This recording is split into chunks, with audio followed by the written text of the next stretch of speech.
right. I want to welcome everybody to this. I'm so excited for this hour-long conversation. My name is Richard Just. I'm the editor of NOTUS Perspectives, and I'm joined by Alyssa Rosenberg, who I'll introduce in a moment. So Alyssa and I are going to talk for about 40 minutes, and then we'd love to take your questions. You can put questions or you can send questions to us using the Q&A feature that you should see at the bottom of your screen. Send them at any point during the conversation. And then we will take a look at them and answer some of them at the end. I also just want to say at the outset that I really appreciated, and I know Alyssa did too, the thoughtful questions that many of you sent when you RSVP'd, and we've incorporated some of those into our plans for this conversation. So it's my pleasure to introduce Alyssa Rosenberg.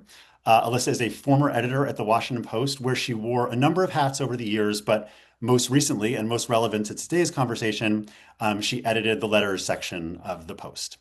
Alyssa and I overlapped at the Post we for a number of years, but we didn't really know each other that well because we worked in different sections. But after Alyssa left the Post last year, a mutual friend reintroduced us, and we met for coffee on Zoom, and we had a great conversation about the Post and about Notice and about the state of journalism as a whole. And out of that conversation emerged an idea for a piece that is exactly the kind of piece that I am so excited that we are doing at NOTUS Perspectives. A combination of first-person memoir based on first-person expertise and some reporting and a really provocative argument about the state of the country. And this particular piece was a first-person piece by Alyssa about her tenure as editor of the letter section of the Post, what she had learned from that, what she learned from the readers that she interacted with and from editing that section. So Alyssa, thank you for joining us today. And my first question for you is, this was really a piece about the relationship between readers and journalists. And that is a subject that I think journalists don't talk nearly enough about. So I'm curious to hear what you think the current state of that relationship is. Like, do you think it is broken? And if so, how did it get this way? So first, thank you for having me. Thank you for publishing the pieces that we're going to talk about today. If there are any writers in the audience, this guy is the person you want to be pitching. He is just a remarkable editor, and I feel very lucky to have been in his capable hands. So first, essential importance, endorsement of Notice Perspective. They're the best. So I think the relationship between journalists and readers is a very complicated and vexed one. And I say this as someone who came up in the blogging era. I still talk to and am friends with some of my commenters from that era. I enjoyed coming up when the scale was small. The people who were coming to my like teeny tiny little blog were self-selecting. They were there to have a certain kind of conversation that was sort of culturally agreed on as the norm, right? You could argue with someone in your comment section, but there was a real assumption that the person behind the keyboard was going to at least peek in and see what you were talking about. And as I think both blogging fell by the wayside, as we saw the rise of really hyperscaled social media platforms like X, I think that those conversations got less contextualized and less self-selecting.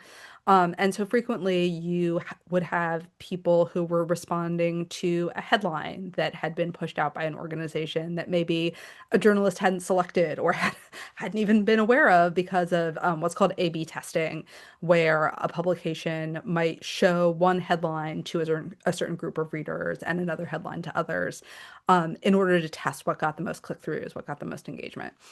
And I think that gradually journalists pulled away from some of those conversations for self-preservation, and with good reason, right? I mean, it is, I have lived through some, big blow-ups on Twitter. I've lived through some really ugly comment sections. And when you are the subject of that kind of barrage of just decontextualized anger, some of it very ugly, it is self-protective to pull back. But at the same time, the perception that no one was listening also caused that conversation to deteriorate further.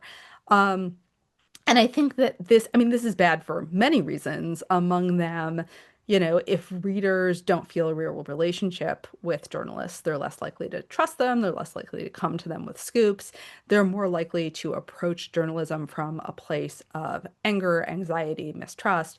But also, it creates a disconnect between journalists and the communities that they're supposed to cover, right? And I think that there is a difference between getting into journalism because you love writing or because you just absolutely have to be the person who figures out something new, and going to journalism because you want to serve the audience and you have sort of a clear idea of who the audience is. And those three qualities can all go together and, in fact, work together very well. But I think that there is a real risk in either becoming disconnected from your audience, in which case you don't know not just what they want to know or need to know, but you don't know what they know. And then, it is, I think, all too easy for a certain kind of contempt to creep into reporting. And I am not one of those people who believes that sort of broad mistrust in the media is earned, right? But at the same time, I think you see organizations like Hearken, which is really smart consultancy run by Jennifer Brandel, or Trusting News, run by Joy Mayer, that are very oriented towards trying to rebuild those two-way relationships because they're good for the audience and they're good for journalism. So you saw this kind of sense of distrust manifested, like you were like in some ways the point person for like absorbing this sense of distrust and this disconnection when in your job at the Post. Is that right? I Let me caveat that a little bit Yeah, yeah, yeah, because one of the, you know, I to back up a little bit, I never had sort of grand dreams of becoming a letters editor at a yeah, newspaper. yeah. And I remember being plunged into the inbox for the first time when I was being trained as a fill-in for the letters editor. And one thing I was surprised by, pleasantly surprised by, just pleasurably surprised by, was how much fun a lot of the letters were, right? I Hmm. mean, it's really sort of delightful to open up your inbox and find a great dispatch about why moose are actually more dangerous than wolves, or to find someone just meditating on a beautiful spring day and what you miss if you're looking at your phone. Um, the level of attachment that a lot of readers had to post critics in particular. I mean, people really, really, really care about Sebastian Smee's art criticism, and I can see why. Everyone should read his book on the Impressionists. By the way, his recent book on the Impressionists, it's so terrific. But yes, I mean, I think one thing that did depress me is the number of people who wrote in and said, I'm sure there's no one actually reading this. You must be a robot. You'll never have the guts to publish this. And, then things were obviously the inbox looked very, very different after the Washington Post decided not to endorse in the 2024 Right. presidential election. I mean, that was just a level of hurt and surprise and anger and just a sheer volume of email unlike anything I had seen before.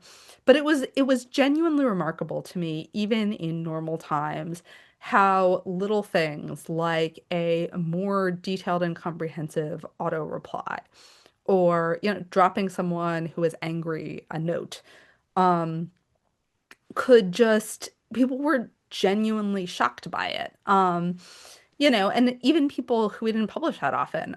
We had one letter writer who's very conservative, Alan Weber. He's in Texas and Arizona and Illinois. Had submitted a bunch of letters and wrote in one day and just said, "You're never going to publish me. You're never going to publish me." And I wrote him back and I said, "I'm sorry. Let's talk about why these haven't been accepted." And we had a lovely phone conversation. I ended up sort of giving him some assignments that were different from the sorts of things that he'd been writing for me. I actually owe him an email. So, it just was a reminder that basic decency and the sort of manners of correspondence, I think, can play enormous dividends. But also, I mean, for news organizations, you have to give people time and support to do that, right? I mean, if that sort of reader relationship is something that is kind of layered onto someone's existing job as a reporter, or thrown into a social media editor's portfolio, there's a real difference between pushing things out and actually engaging with people. And it is time consuming, it is energy consuming. Um, but the reason it is that way is because it's the work of developing real human relationships that I think, you know, especially as we approach Google Zero, as search traffic falls off, you know, newspapers have really let those muscles atrophy. And they've let them atrophy not out of laziness, but out of self-preservation, out of, the economic reality that their business was, largely defined by, you know, algorithms that they didn't control. But I think rebuilding those human relationships is going to be really vital for journalism to survive into its next phase, Yeah. especially if AI eats the internet. Yeah. So you were experiencing this craving on the readership side for people to have some sense that someone was listening, that someone was paying attention, that Yes. someone was responsive. I'm curious also about the other side because you sometimes, I think, served as a go-between between those readers and the journalists themselves. Like, did you find that like the journal that you were able to get past that kind of defensive sense that I think has built up with a lot of journalists ourselves? Like, like the comment sections on pieces can be so mean. And as you said, it can cause a lot of journalists to just shut down and to like not want to hear from anybody about their work because they're just being insulted, again and again in a comment section. Yes. And I think, certainly there are people who could be in the Post newsroom this is sort of an important procedural thing.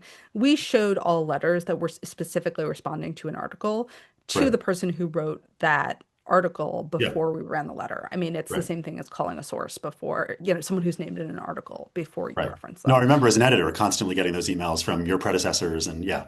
Yeah. There were a couple of things that I found really interesting. The first was just I tried to forward compliments whenever they came along. I mean, Hmm. it took two keystrokes, but I think people felt gratified getting those. And I was really impressed by the time and attention that certain reporters were willing to spend helping even readers who were criticizing them sort out their arguments or sort out their facts. I think someone who was a really amazing example of this was Anne Marimow, who is now covering the Supreme Court for the New York Times. But, I had multi-email exchanges where Anne would explain to me and by extension to the reader sort of a finer point of constitutional law so Hmm. that a reader themselves wouldn't make a mistake. And so obviously, so I as an editor wouldn't be responsible for publishing something that was wrong. But she was always really generous about that.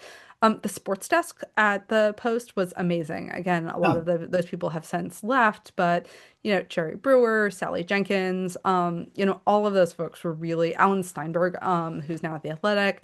We're all just really sorry, Dan Steinberg. My apologies, Dan. I am so sorry. My brain is fried. But again, all these people were really sort of generous and enthusiastic. It I think that it was a reminder that, if you can repersonalize those conversations, they feel a lot less heated, right? And I also just think the volume is a problem. I read this very interesting report from the Congressional Management Foundation when I was researching this piece Yeah. about both congressional staffing levels and the volume of correspondence that congressional offices receive. And one thing they noted is that congressional staffing levels have stayed relatively consistent, both because there are statutory limits on sort of the number of staffers that you can have in offices, and the overall budgets for staffing haven't risen very much.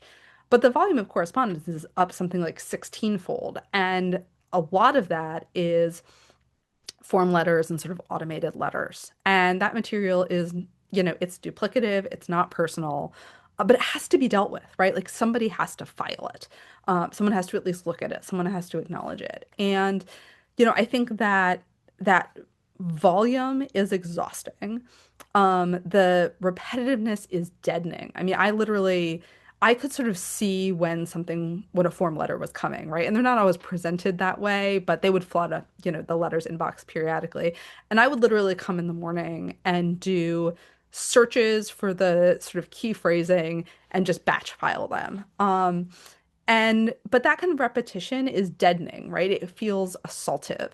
And so Right. I always was tempted to write back to the people who had sent these form letters and say, this is actually worse than useless, right? It is actively creating a drag on the the process that we have to correspond with you and to respond to your complaints and criticisms.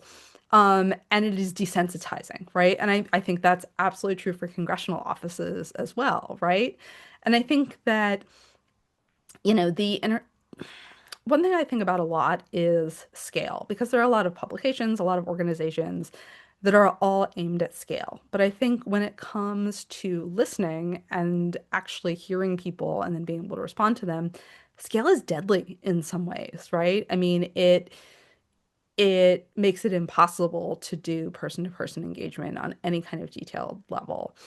It decontextualizes both the things people are responding to and people themselves.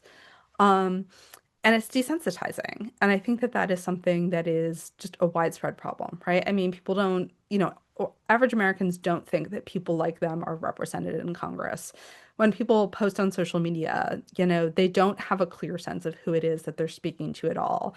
We have become a very expressive society, but we're expressive without any expectation that anything we say will be received in a meaningful way. And that's really strange, right? And really alienating. And I think we're seeing a lot of the consequences of that kind of anger and disconnection play out in a lot of parts Yeah. of society. Yeah. Yeah. Yeah. No, I mean, I think that the core of your piece and part of what appealed to me so much, I mean, obviously the first person memoir, the sort of insidery sense of what it was like to do your job at the Post was fascinating, but the fact that you were able to take your experience in looking at in understanding the relationship between readers and a big journalistic institution, and then really bridge that into an argument not just about journalism, but an argument about the relationship between citizens and all sorts of large institutions. You mentioned Congress. I mean, it's a long list of large institutions that exercise power in people's lives that people feel alienated Doctors, from. right? I Right. mean, Yeah. You name a I bunch of them in the mean, piece. Yeah. yeah, Yeah. we actually cut something about doctors, but my brother is a medical student right now, and he initially thought he wanted to go into primary care, but the insurance imposed limits on how much time he can spend talking to patients and listening to them are actually driving him away from that. He actually found that he got more time and could take patient histories in more detail in the emergency room than he could in primary care. Because that's a structure that is set up to sort of financialize listening. And to ration listening based on sort of profit maximization. Right. And we see the outcomes of that with health all the time. Yeah. And so your prescription at the end of the piece is sort of, I guess, maybe deceptively simple. It's basically we need to listen more. And then, of course, the question is, how do we do that? And it turns out to be a very complicated question to set up mechanisms and institutions to encourage listening. But you had some ideas for how to do that in the piece. I think maybe it's worth recounting some of those. Yeah, I mean, look, I think obviously, you know, members of Congress need more staff who are devoted to constituent service. Yeah. And that needs to be the only job that someone does, right? I mean, I saw on Substack the other day someone talking about an exchange with a staffer in Angus King's office. And she actually really praised King's office for doing an excellent job responding quickly and promptly. But she just felt really misunderstood by this person and sort of misinterpreted. And, listening and sort of not mischaracterizing other people it's a skill that needs to be developed, right? It is a social skill that comes over time. I think that the decline of the newspaper ombudsman has been really unfortunate. I again with doctors and insurance, I think, trying to create different sort of billing structures that incentivize listening and outcomes rather than sort of per unit Right. uh, sort of visit metrics. Are really important. But I also think, I have been spending a lot of time on Substack lately for various reasons, and I see, a real focus on slowing down, building intentional communities. Like, I mean, it's so cliche to say like go touch grass, but actually, if you know who you're talking to, and if you know you're going to see them again, there is an incentive to be a better listener and to not be a jerk, right? I mean, our interactions with people we don't know on social media are so disposable. But I also think, if you're a pressure organization, if you are a lobbying group, get rid of the mass emails. They're really cheap for you to do, but they're also zero to negative impact. You need to actually train people to write a letter Right. or to Right. send an Right. email or have something specific to say in a phone call. And I think that, there is just there's a volume problem. There's a quantity problem rather than, sort of a focus on quality, in politics, in communication. And I think moving away from that and assessing the actual value of that would be politically useful as well. Yeah. So before we move on to the next segment, a reader had sent in a question that I wanted to ask you, and you kind of alluded to this before when you had a tough conversation, or maybe it sounds like a blunt conversation with a writer who was frustrated that their letters weren't getting published, and you said, "Hey, here's Yes. what we can do to improve your letters and get them published." So, what was it? The reader wanted to know what was it in your mind that made for a really good letter? It was, you know, tonally, I was not as interested in letters that were sort of harsh or inflammatory. I like Mhm. things that were funny. I like things that were Mhm. surprising. Um, personal, I think genuinely detailed personal recollections or experiences. Mhm. Um, surprising evidence was always interesting, and that could look like any number of things. We published a lot of letters by veterans during my Mhm. time as letters editor, and one of my favorite letters we published out of the thousands we published during my time in the job was from a guy who was a veteran himself, but his dad fought on D-Day, and he had his dad's original letter written from the hospital where he was taken after being wounded in the landings. And he was saying to his parents, it's like, I'm in the hospital, it's okay. I got an orange. And that kind of detail, like he Mm. got fresh fruit in the hospital, and that was so meaningful to him, even, when he's trying to reassure his parents. But that kind of writerly detail was always really Yeah. attracted to me. I liked seeing people think out loud. I always appreciated when people expressed uncertainty or surprise or curiosity about each other or about people who disagreed with them. Barry Epstein, who I is a retired physician, lives in the DC area. I published him a lot. He frequently, one of the reasons his letters made it in a lot is because he often, sometimes he was angry, sometimes he was really cheesed off at something, either a politician or something we had written, but he often expressed a lot of curiosity about other people Mm. and people who disagreed with him. And that quality was really attractive to me because it was what I was trying to do as well. Yeah. I mean, it's amazing advice for letter writers. Basically, everything you said is also just great advice for journalists as well, like detail, curiosity, et cetera. So, But just also great. just thinking about who your audience was and what you wanted the letter to accomplish, right? I Right. mean, Barbara Morris, who I published quite a bit and who died about a year ago, actually, you know, would write not on topics that you would necessarily expect. My first letter that I published from her was actually about efforts to clone woolly mammoths and have Okay. elephants gestate them. Okay. And she was just there, her letter was in part about imagining what it would be like to be a mother elephant and like give birth to this weird thing. Yeah. And, you know, I just found that attractive, right? It Yeah. was different. And I felt like letters at their best expressed sort of the whole spectrum of the human experience.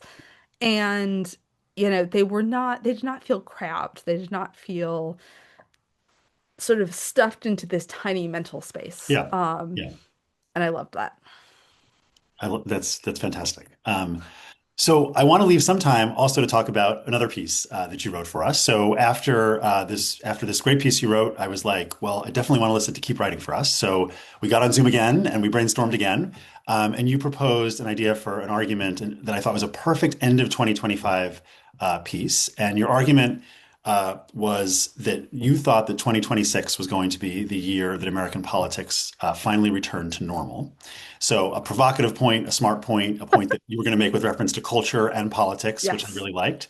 Um, Someone wrote in to ask, how do you actually define normal in American politics? And I think maybe that's a good place Sure. to start our discussion of this piece. Yeah.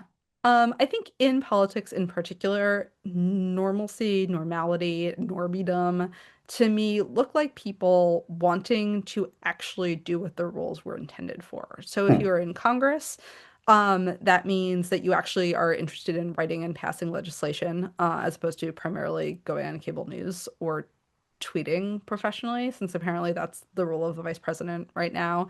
If you are if you're working in litigation, it means like actually caring strategically about winning cases. And I realize that there's, to a certain extent, there's a political valence to the vision of normalcy that I'm proposing here.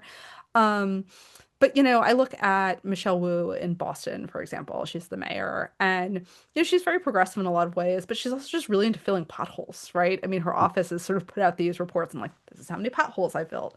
I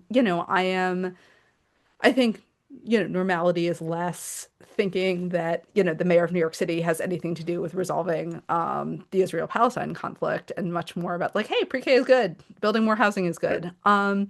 And so it's sort of a return to the idea, again, this is sort of specifically in politics, a return to the idea that government and bureaucracy exist to do their core functions, and that you have people who are genuinely kind of interested in fulfilling those core functions. I think that, for example, organizations like the Institute for Progress, which are very focused on sort of like how do you make bureaucracy work better, right? Like IFP, yes, is very interested in, productive AI accelerationism, but, the idea that the government should provide services well is incredibly normie in its way. And Mhm. so, and look, there are big political debates to be had over the function, the size, the function of government.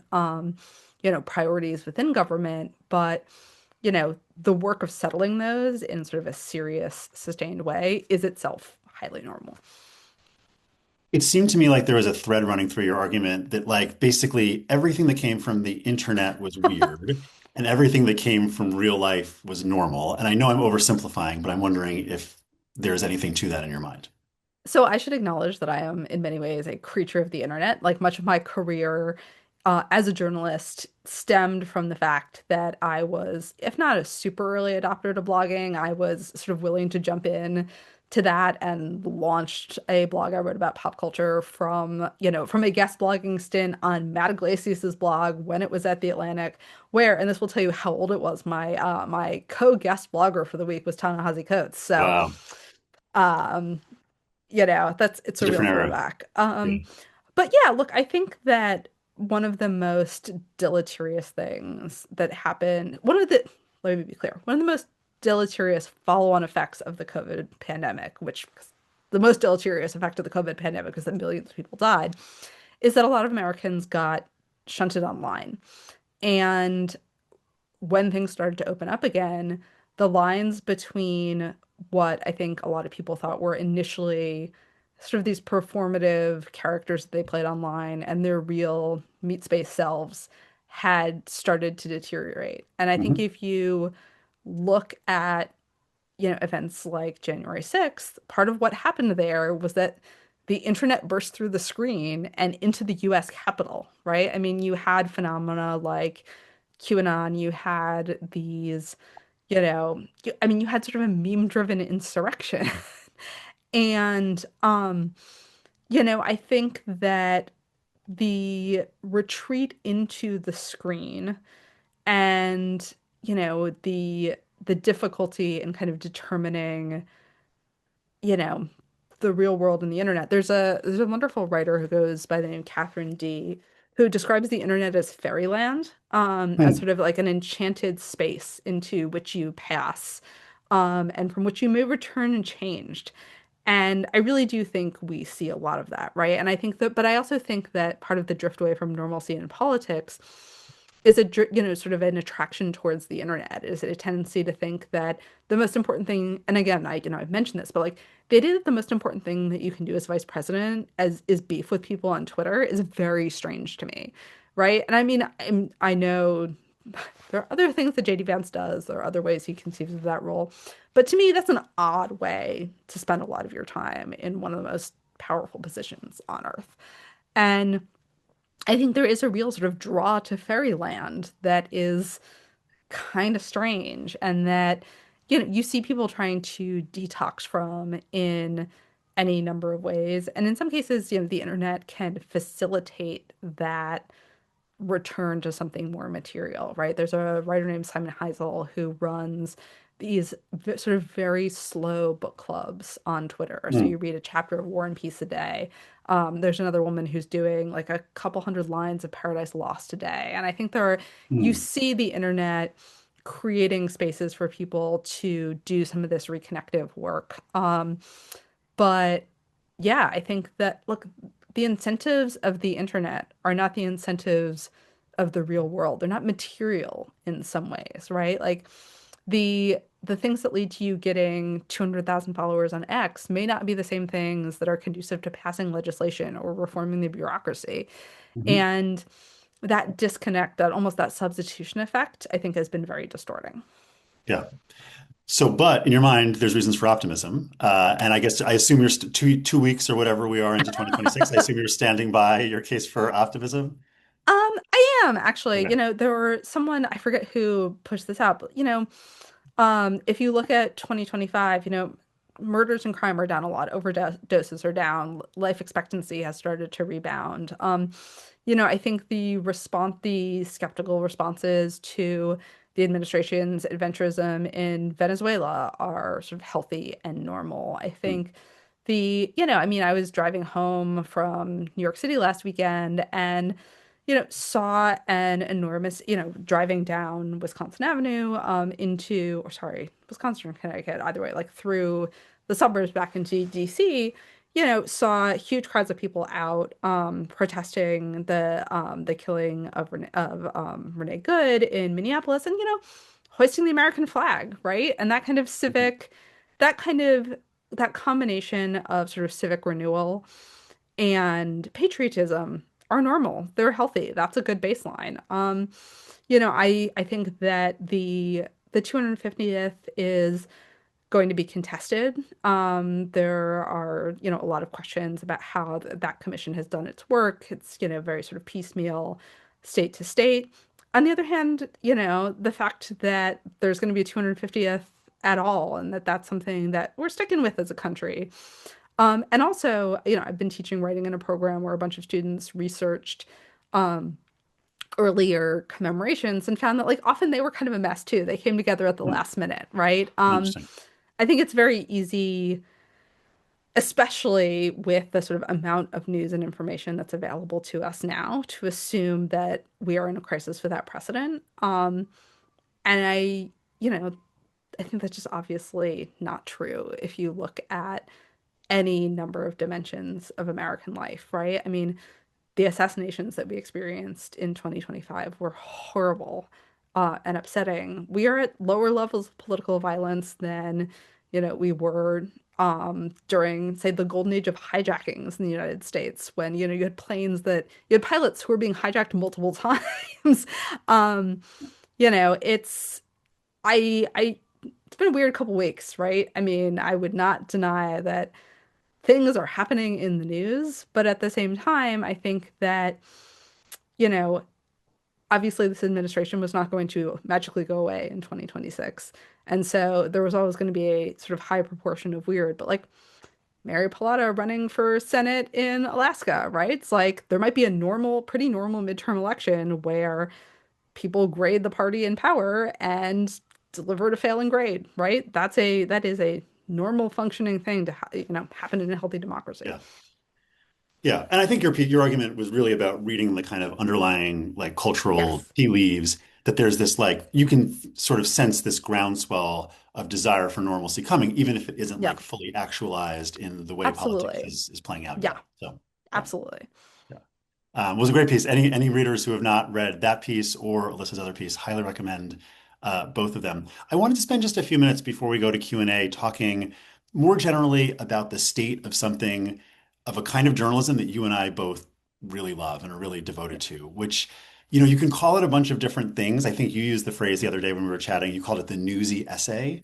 Yeah. I sometimes think of it as like reported argument, but it's Yeah. this journalism that is not pure opinion and it's not pure news. It exists at the intersection of those two things. It's often long form. It doesn't have to be long, but it's often done in long form. It's journalism that draws on first person experience, reporting, uncovering new information, uncovering new data, new research, telling a story, but doing all those things for the purpose of having a point, of making an argument, and then Yes. grounding that argument in real evidence, whether it's your own first person experience as you've done or reporting as you've also done.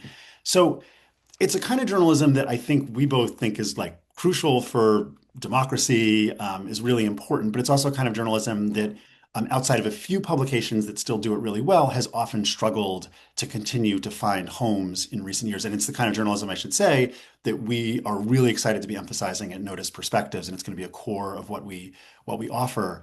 But like you look at other places, the Washington Post magazine, which I used to edit, no longer exists. Washington Post Outlook section, which did a lot of this kind of journalism, no longer exists. And we go down a long list of places that used to do this stuff well and don't exist or do very little of it. But where do you turn now when you're looking for that kind of journalism? Because I know you believe that there are still plenty of places that are doing it well.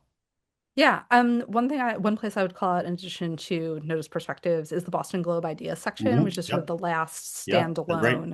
standalone, weekly, section of a newspaper that you can hold in your hand. And they published an essay by me recently. And Oh, full nice. disclosure, I'm editing a special issue for them right now on the Oh, that's 250th. great. So big fan of theirs if you're looking for if you need your Outlook Jones. I think they're terrific. Yeah. I mentioned earlier that I've been spending a lot of time on Substack, and I think that I have found that really intellectually reinvigorating, in part because I think there are a lot of people who don't necessarily think of themselves as journalists who have ended up in that space and are doing this kind of work, having come to it from totally different directions. So, there's a neurologist at University of Southern California, Darby Saxby, who has a book out. It's coming out soon about the neurology of fatherhood, who writes a very, just fun, sort of kind of well-rounded newsletter called Natal Gazing, and is, engaging in big debates about, what does it mean to be pronatalist? How do we talk about gender roles? And she's doing it from a place of extraordinary expertise. She's refined a voice that I think is accessible and readable. And I don't think she would think of herself as sort of a journalist or an essayist. I mean, she's a professor, she's got a lot going on there, but I really enjoyed kind of stumbling upon her. There is this kind of fun, spiky, contentious literary magazine, the Metropolitan Review, Mhm. um, that has been publishing some really great criticism. I think, Hmm. one of my favorite things that I read last year was an essay they published called The Last Useful Man about Tom Cruise and about sort of the value of kind of just knowing how to do something mechanical with your body in the world. Hmm. And I loved that piece. I thought it was terrific. I had never heard of the writer before. He doesn't primarily write film criticism, but he's there on Substack doing his thing. And, I have found people who are doing different, things that are different from the pieces that I've written for Richard, but Beth Matthews, who is a graphic designer who, um, she designed the Wes Anderson collection. If you're a Criterion Collection person, she's done props for his movies. She designs fonts, just like really fun fonts. So if you need fonts, you can buy them from her for like $5.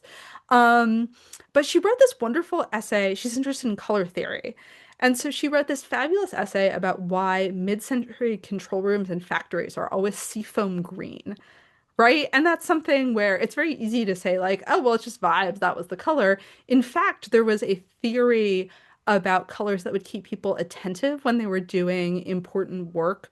Hmm. Um, that, that it's like, it's probably not good not to get sleepy if you're dealing with a nuclear reactor.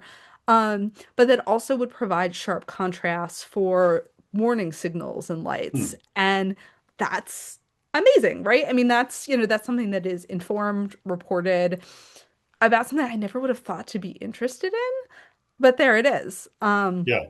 And so it's also just one of the few places where I feel like the algorithm actually works to show me things that I didn't know that I wanted. But I Hmm. mean, that's where I encountered Catherine Dee's work. So there's just, and again, full disclosure, I run a movie podcast that is based out of Substack and children's books newsletter.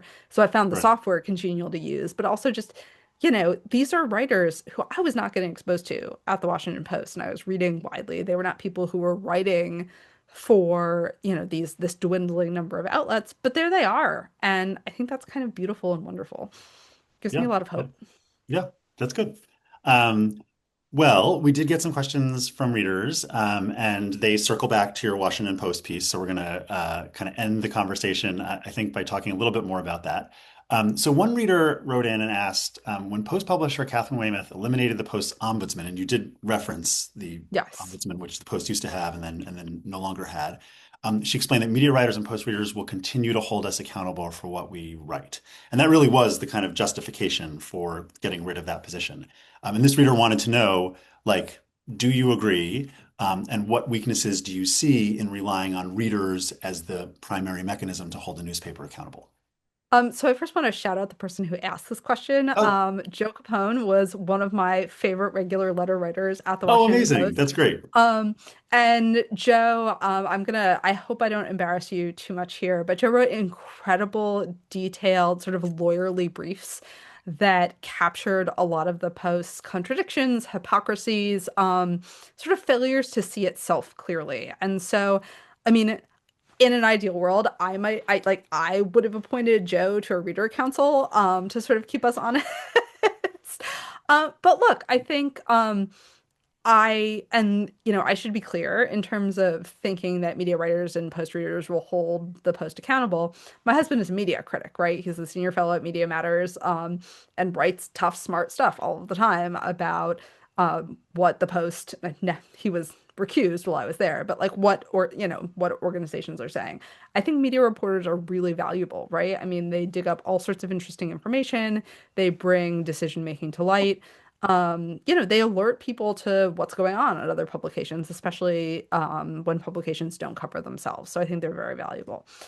I think the thing about readers as your sole accountability mechanism is that they're not going to agree on what the paper should be doing, right? I mean, I heard from people from all sorts of backgrounds with all sorts of beliefs around journalism and trying to reconcile all of those convictions and desires would have been impossible, right? I mean, there and that fractiousness is a real strength of letters sections, but it's not necessarily a basis for delivering sort of a definitive verdict on what a newspaper should or shouldn't be doing. Second, I think, I heard from readers all the time who just didn't who who were either assuming facts not in evidence or were not aware of facts that they didn't know about, right? There were, you know, um, there were just times when people would make assumptions about how the paper worked that weren't true. Right. Um, or would assume that, we knew things that we didn't know. And, you know, it's really good to have outside criticism, but those people are never going to be, um, they're never going to have some information that's useful to making judgments. And Yeah. third, it's good for people to see that organizations want to hold themselves accountable, right? I Yes. mean, Yeah. you might not think that they're doing well enough, Right. but it should be clear that people want to try, right? And I think Right. that, ombudsmen have done great works of explaining how journalism functions. I mean, I think that if you are at all interested in the Washington Post in between the Watergate years and the present, one of the best things to read is the deeply reported Ombudsman's report on Janet Cook's fakery. Right. And for anyone in the audience who doesn't know, Janet Cook was a young Black reporter at the Washington Post who won a Pulitzer Prize for a reported piece about a kid who was addicted to heroin. And the kid did not exist. And the ombudsman, wrote this amazing feature both about, Janet Cook at the Washington Post, the way that people saw and treated Janet Cook at the Washington Post, and the errors just the errors of judgment, and common sense that led to this piece getting published and lauded. Um, and I mean, it's a great piece of long form journalism in and of itself, Yeah. but, you have to give someone the time and access, and you have to be to do that kind of journalism. And you have to be the kind of institution that can accept the results and publish them. And that is enormously telling. And I think the lack of willingness to invest in that kind of trust is I think that has been a real mistake by a lot of organizations. And it's been good to see. I mean, the New York Times doesn't have an ombudsman either, but Patrick Healy is running this trust and safety team. They're publishing sort of more looks and more explanations of how the Times does its journalism. And I think that's important. But, the ability to say that we deserve to be judged by the same standards as everyone else we target, is a statement of transparency to readers and of confidence in yourself, right? Yeah. And, I think the inability to either go through that process or to make that kind of statement about how much you believe in your own journalism and your newsroom and your processes, I think both those things are really damning. Earlier on in our conversation, I think at one point you mentioned the bigness of institutions as Yes. being an impediment to some of the things you're describing that should happen. And the Post is a big institution. I'm wondering if you Yeah. think that the kinds of accountability measures you're discussing here are if the bigness of the Post or the bigness of other institutions is like an impediment to that, and if it would be easier to carry Hmm. out some of these things at a small institution. Maybe. I think smaller institutions also have fewer resources in some ways. Right, right, And, it's somewhat harder to have distance from people in a smaller institution. Um, I think one thing I would say, I spent 12 mostly very happy years at the Post. And I thought one thing that could be a flaw of the place sometimes was actually precisely the things that prevented us from working together when we were there. right, right, right, Richard was right. based in the newsroom, I was based in opinion, and I wasn't allowed to write for him because I was on the opinion side of the paper. And I think that, where you cite an ombudsman or your accountability operation is always going to be a tricky question. But then if a place is so big that people don't know each other, um, that can breed a lot of mistrust and dissension Hmm. when, you know, when people just don't understand what the other side is doing, right? And I Yeah, mean, one thing I always found sort of painful was, when journalists in the Post newsroom got angry at something that the opinion section had written.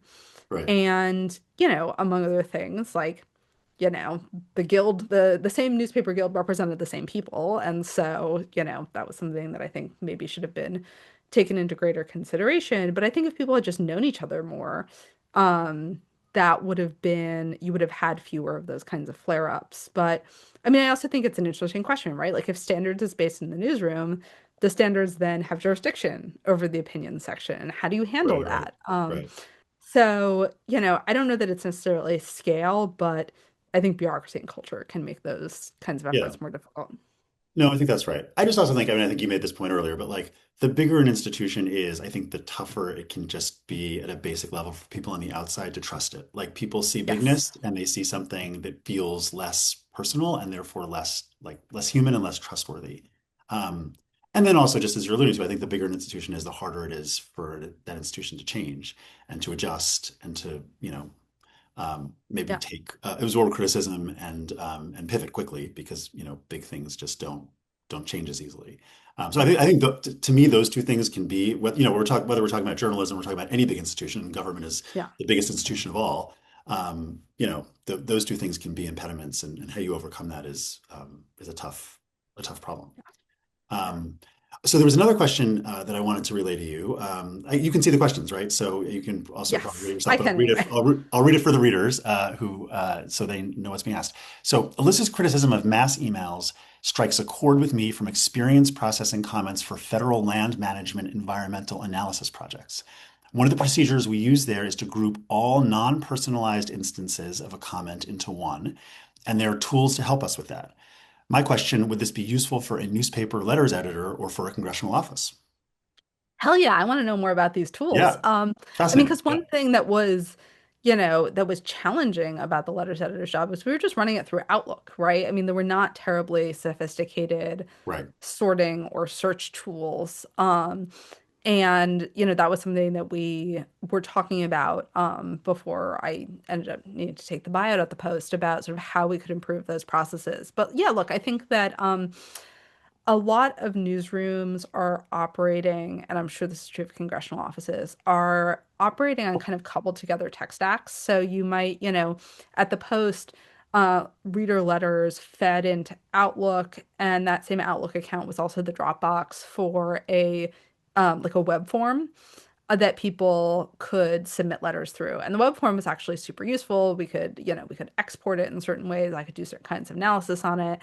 but maybe a third of email. And that was on sort of big days when we were kind of pushing out the form, came through there. And so, we were not operating on kind of purpose-built technology that would let us do the kinds of filtering that would have been most useful, or that was letting us even operate like Gmail in terms of setting up filters, Yeah. that would have been that we could have really trusted, in a way. And so, yeah, I think that, I mean, one of the things that is bizarre about technology, if you will permit me a weird aside, is that email has really just not improved very much as a tool, right? I mean, if you look at Mm. something like Gmail, you can't sort by sender in Gmail, Mm. which is bizarre because that would be incredibly useful. And it's just not something that Google has any intention of changing, as far as I can tell. If you look at the AI integrations, so for Copilot, or Gemini, they're just not that sophisticated about sort of handling those tools in certain ways. And so I'm not, to the anonymous person who sent in this email, like I think that would be totally useful, but I think the fact that email is screwed up, and is not improving very much, is a pretty significant problem. But if you have tools to fix it, I think there are people everywhere who would love to know how that worked. Well, it does. This is certainly not my expertise, but it does feel like something where maybe AI could be helpful, right? Like if you're Yeah. getting like thousands of comments and your goal is to kind of sort through them quickly and aggregate Yeah. them into one kind of unified sense of what they're saying, that feels like something where AI could help, maybe. That is definitely something that AI can help. I think that there's a difference between sort of grouping and summarizing and sorting, Okay. or prioritizing, because again, if you want to do what I was talking about at the beginning, which is, if you want to surface your really good regular senders like Joe, Mhm. or Barry Epstein or Barbara Morris, if you want to be able to sort of, star people so they go to the top of the heap, or if you want a program to sort of score your letters or your inputs based on whether they have, whether they offer evidence, whether they Mm. express expertise. And these are all things that we were working on a little bit, which again, I left, and so did all the technical partners I was working with. Grouping and summarizing are different tasks than sorting and classifying. And so I think, the Post and many other places now use sort of AI generated comment summaries. Right, right, right. Those are helpful.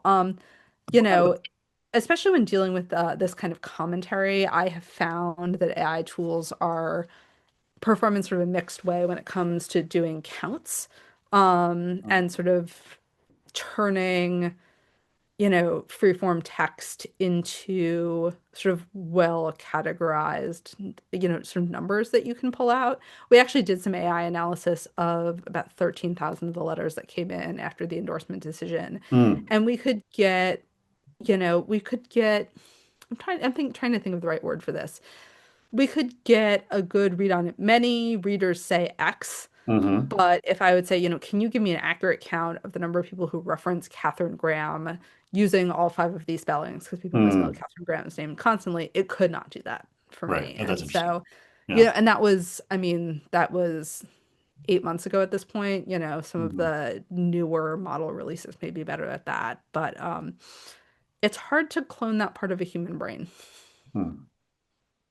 Well, this has been a great conversation. I've really enjoyed it. Thank you so much for taking the time to do this, and thank you for the two pieces that you wrote. For any readers who haven't read those pieces, highly recommend that you read them. You can find them at notice.com/perspectives. And just in general, I really hope that those of you watching will make Notice Perspectives a regular part of your reading diet if you are looking for this great kind of combination of reporting and storytelling, and also provocative and thoughtful argument that Alyssa is such an expert at, and that other writers that we're publishing are really wonderful at as well. So with that, we'll end the conversation. And Alyssa, thank you so much for doing this. Thank you for having me, Richard. Thank you, all of you, for being here. And to any other former post letter writers who are here, thank you very much Yes, for absolutely. writing and for sticking around. Yeah.